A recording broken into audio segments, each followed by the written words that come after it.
Hi class, this is Mr. DeCoco with another video lesson. This is video lesson number 19. Number 19 for Tuesday, May 26th. And I'm going to start off by just recapping last lesson and explaining today's. Last lesson was about the South of the United States. You learned that cotton was key to the Southern economy. Cotton production relied a lot on slavery. And most free people in the South farmed for a living. So the South was an agricultural society that relied on growing cotton to fuel their economy. And a big part of growing that cotton was the reliance on slave labor. Today we're going to start chapter 14. Chapter 14 is titled The Age of Reform. It's a time period in the United States. It went from 1820 to 1860.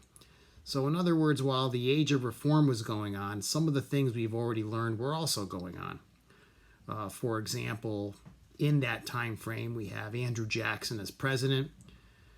We have the purchase of Oregon. We have the Mexican War.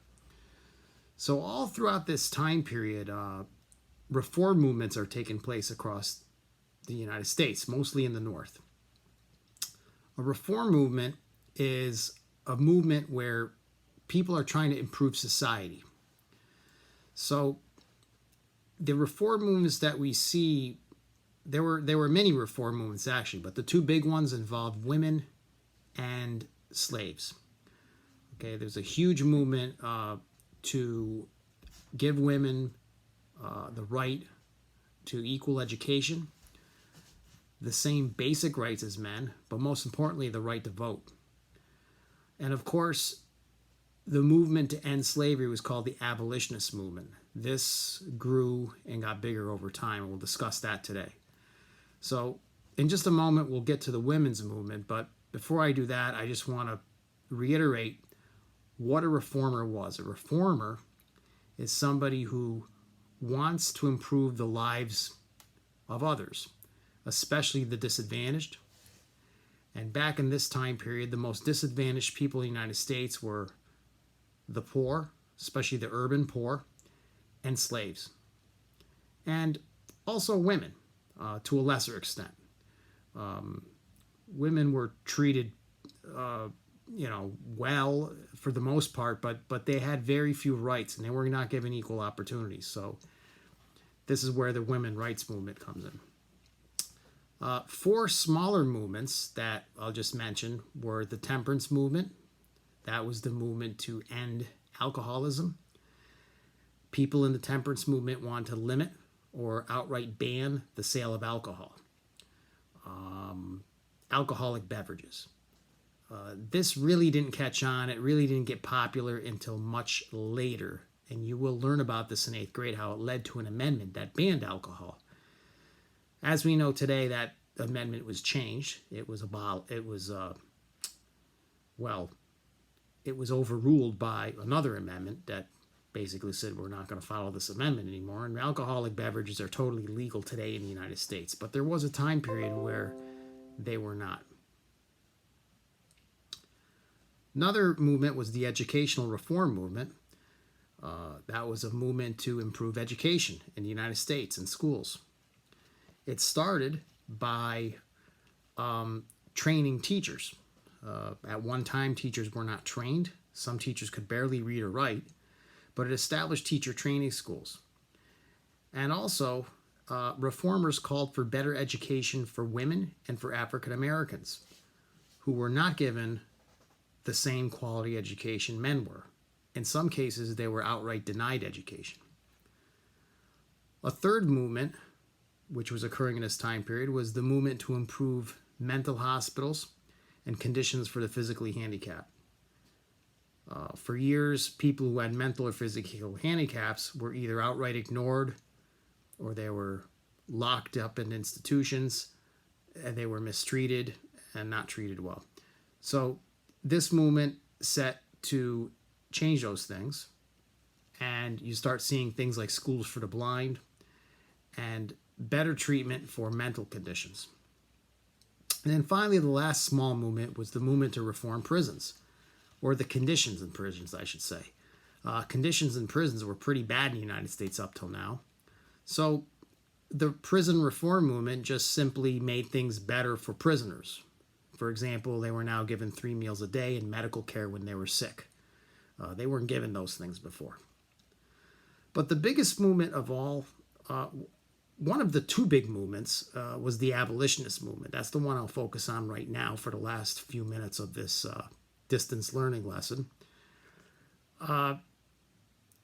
The abolitionist movement started off small.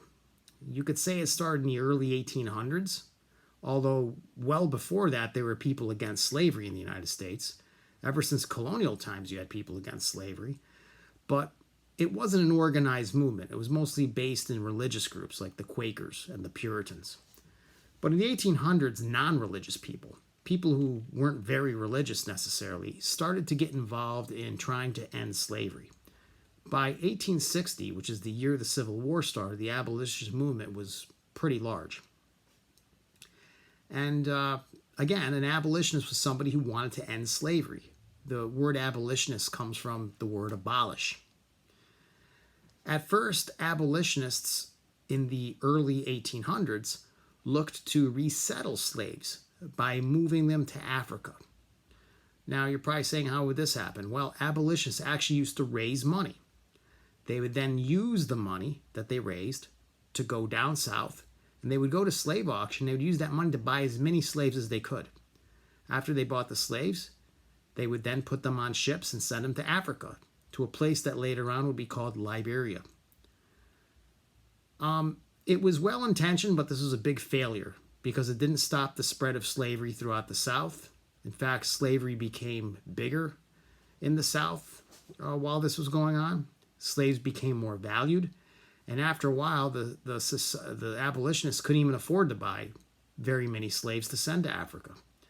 Also, a lot of the slaves they bought didn't want to go. They had family that were still in the South, or they had been born here in the United States and didn't know anything about Africa, so they didn't want to go. The movement started to change, though, soon after. Many abolitionists realized that laws would need to be changed to end slavery. They were going to have to change public opinion and make more people around the United States aware of how bad slavery was.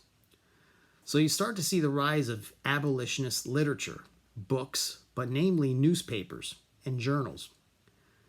The biggest newspaper of all was established by William Lloyd Garrison. He wrote an anti-slavery newspaper called The Liberator. It was a newspaper that the printing started in Boston, but eventually there were over 1,000 local branches of this paper across the United States.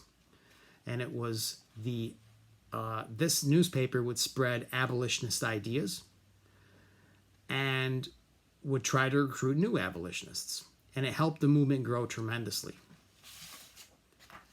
Another abolitionist was Frederick Douglass, someone you may have heard before. He was an escaped slave. He was best known as being a great speaker. He gave speeches to huge crowds promoting the ending of slavery. He met with leaders in the United States. He went to other countries to speak. And he did a lot to help spread the abolitionist movement. As we get closer to the Civil War, though, the abolitionist movement gets frustrated because they made little headway with laws. The South put a lot of pressure on our federal government not to interfere with slavery, not to establish any laws that stopped it or made it illegal. So many abolitionists got frustrated, decided they had to start helping slaves escape, and that's where the Underground Railroad comes in. The goal of the Underground Railroad was to establish a secret network of trails, hiding spots, and help slaves escape to the north and ultimately to Canada. The reason why a slave would want to actually get to Canada rather than just a state in the north where slavery was abolished, because by this time all the states of the north had abolished slavery. But even though an escaped slave would be living in the north, they could still be captured by southern slave catchers and returned to the south as slavery. But if a slave escaped to Canada, that couldn't happen. Canada would not allow southern slave catchers into the country to do this. So The Underground Railroad really was a system of it was a network of escape routes, and that's really what Underground Railroad meant. It wasn't a railroad under the ground. It wasn't a subway. It was a code name for a network of escape routes. Another code name used was stations on the Underground Railroad. A station was a hiding spot. And lastly, the word conductor. That was code word for the guides, or people who helped slaves escape or hide on the Underground Railroad. One example of a station is where we live. The Glenn Sanders Mansion in Scotia was a station on the Underground Railroad. Slaves were hidden in the root cellar of the building, which is still there today, and you can see if you ever go to that building. If you don't know where the Glenn Sanders Mansion is, it's the big white house across from Jumping Jacks in Scotia. That house has been there for a long, long time. Harriet Tubman was the most famous conductor of the Underground Railroad. A movie was made of her recently. The History Club went to go see the movie sometime, I think it was after Thanksgiving. But Harriet Tubman was a slave herself who had escaped to the north, but then decided to keep returning to the south to help other slaves escape. She helped hundreds upon hundreds of slaves escape, and in a short time, she became the most wanted escaped slave in the South. She was wanted dead or alive, and the reward for her death or her capture was very, very high. Harriet Tubman, though, was never captured. She lived to be an old age. And in the meantime, she helped many slaves escape. So ultimately, the Underground Railroad and abolitionism, that helped drive a greater wedge between the North and the South. It created huge problems, in fact. As time passed, more and more Northerners sympathized with abolitionists. And although most Northerners had nothing to do with the Underground Railroad, did not help slaves escape, they weren't necessarily against it either. Whereas in the South, though, there's a totally different view. In the South, they viewed slaves as property. So the Underground Railroad, in their eyes, was organized theft of their property. So that concludes the video lesson on Chapter 14, Sections 1 and 2. Your assignment for tonight, today, or whenever you get to do it, would be to answer the questions that go along with Chapter 14, Section 1 and 2, and watch the video links that are associated with them.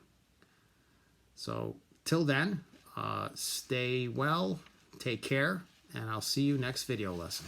Bye.